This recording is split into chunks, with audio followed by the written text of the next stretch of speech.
There goes Pete again, yelling and belittling his team members for what must be the third time this month.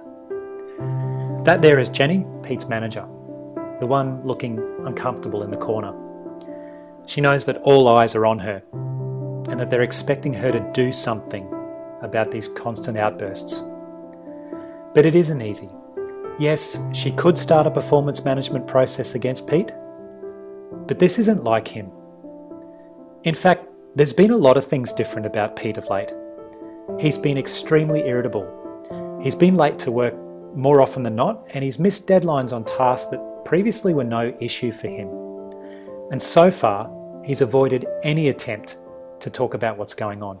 And when Jenny did corner him after the last outburst, he said, "Everything is fine, I am just under a lot of stress." But Jenny knows his workload and it's not excessive. Everyone works hard in her team, but they seem to be coping just fine. No, there's definitely more to this. Luckily for Pete, Jenny was trained in mental health first aid, and she knows that several of Pete's behaviours are actually symptoms of a mental illness. Heightened irritability, getting into arguments with colleagues, sudden outbursts of anger, being late to work and late to finish tasks that previously were no problem, and avoiding people. Now, she's not a mental health professional, but she does know enough to suspect in Pete an anxiety disorder or perhaps even major depression. She knows that the important thing to do is to approach Pete to discuss the situation in a supportive and safe way. She'll develop an action plan, and the first step will be an honest chat about what's going on for Pete and some encouragement to seek professional help.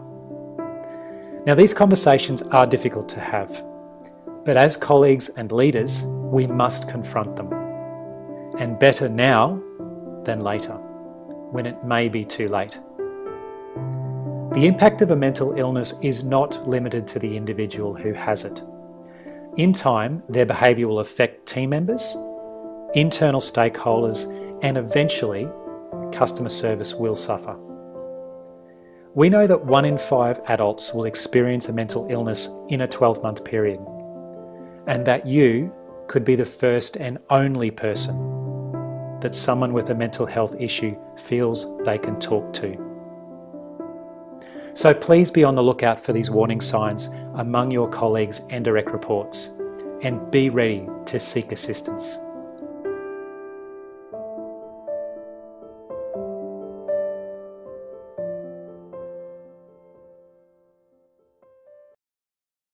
Created using Powtoon.